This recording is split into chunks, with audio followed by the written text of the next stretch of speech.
The legend of the Green Princess, Putri Hijau in Indonesian, is a classic folktale from North Sumatra, the territory of the Delhi Sultanate and the Haru Kingdom. The story tells of a beautiful princess who had two magical twin brothers, one that turned into a dragon and one that turned into a cannon, and whose rejected marriage proposal sparked a war with the Aceh Sultanate. Putri Hijau's importance as a cultural and spiritual icon can be seen in the many references to her from roads, to schools, to a beautiful public park in her honor, and a major public hospital. You can ask anyone from North Sumatra about Putri Hijau and they will tell you her story. Located within the grounds of Istana Maimun, there is a monument to Putri Hijau's brother who turned into a cannon. While in the form of a cannon, he fired a shot wiping out 1,400 Aceh warriors. This selfless act gave Putri Hijau time to escape. But there is also a sacred site known as Cagar Budaya Situ's Benteng Putri Hijau. This particular site is not as well known to most people. This video details our journey to Cagar Budaya Situ's Benteng Putri Hijau and an outline of the ritual we performed on this visit to the site.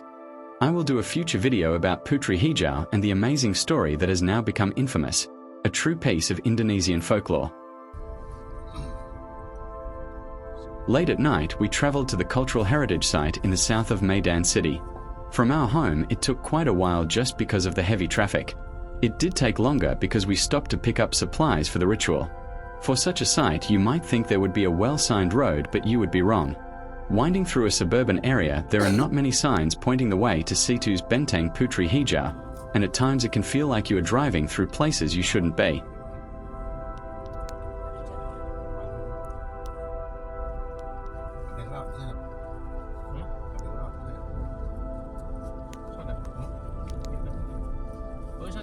It does not seem like you are heading in the right direction as you drive down a road in very bad condition, with trees and plants growing over the road.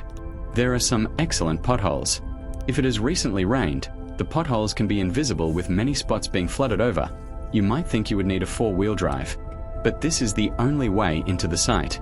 Of course, the adventure of getting there makes the experience of being at Putri Hijau's fortress site even more special. But you know you are heading in the right direction when you get onto this final road into this important cultural site.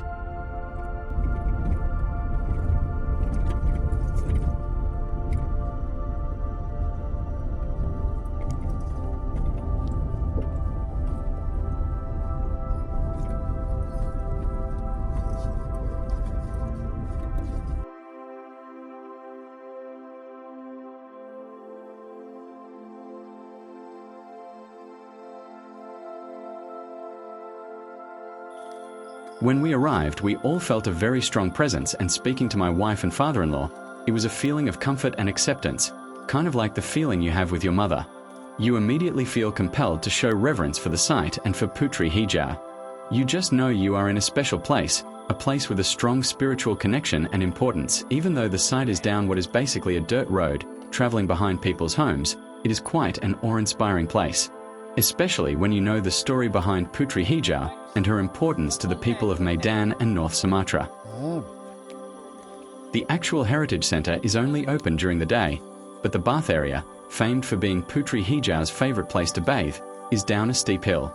At nighttime, it is poorly lit, and being in Indonesia, the path will be slippery at night because of afternoon and evening storms.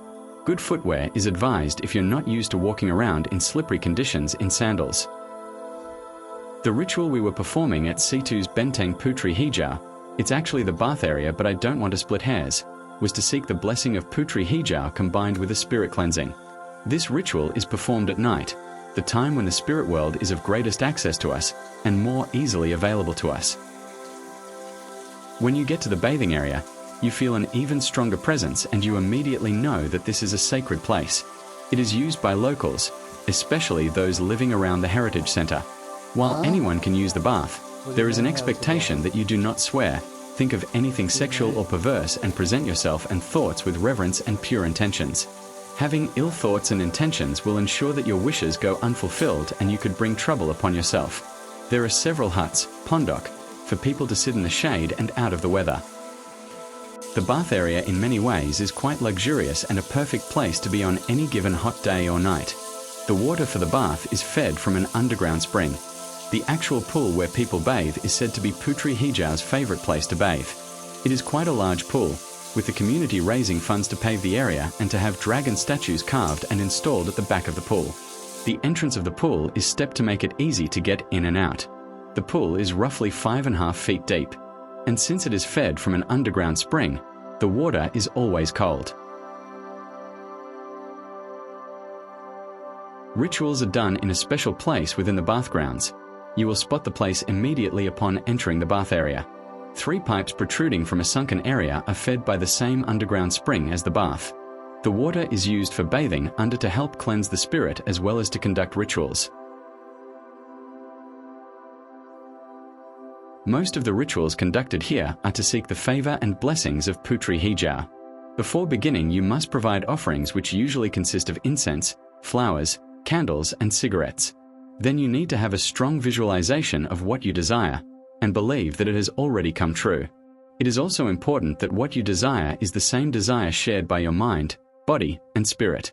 Once you are sure of your desire, you wash yourself under each of the 3 pipes and drink the water. The water is safe to drink. It is cold and sweet. Spending time with the water cascading over you while meditating brings sharp focus to your purpose and desires, and the reasons for seeking the blessings and favor of Putri Hijau. While I was meditating, I felt hot despite having cold water pouring over me, and I knew that I was no longer spiritually at the baths, but with Putri Hijau in her very presence. After about 20 minutes, I was back at the bath and feeling very focused with a clear sense that I had been given Putri Hijau's blessings. Everyone who visits is expected to clean up after themselves, making sure any rubbish is put in bins with brooms available to sweep up your space before you leave.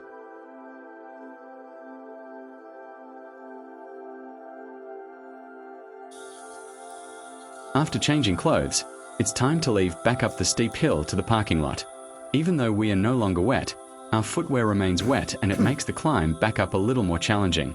Combined with the fact there are regular storms accompanied with heavy rain, the path is usually quite wet. Even with efforts to make the path less slippery, it is still quite precarious. The actual hill isn't very high, but the path is quite steep and the pathway is a bit disjointed, making it seem like quite a trek to get back to the top. We are not the fittest people, but I think even someone with moderate fitness will find walking back to the top more challenging than at first glance, since the hill really isn't that high. My wife almost tumbled back down the hill a couple of times, so it's a warning to everyone to be very careful when walking up and down the path to the baths.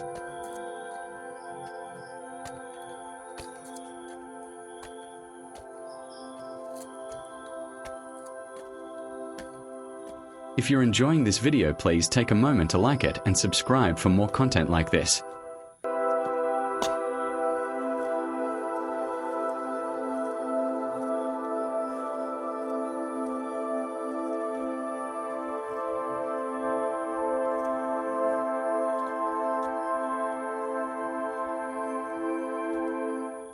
Every visit here is a unique experience, and every occasion has given me great spiritual support that I always value.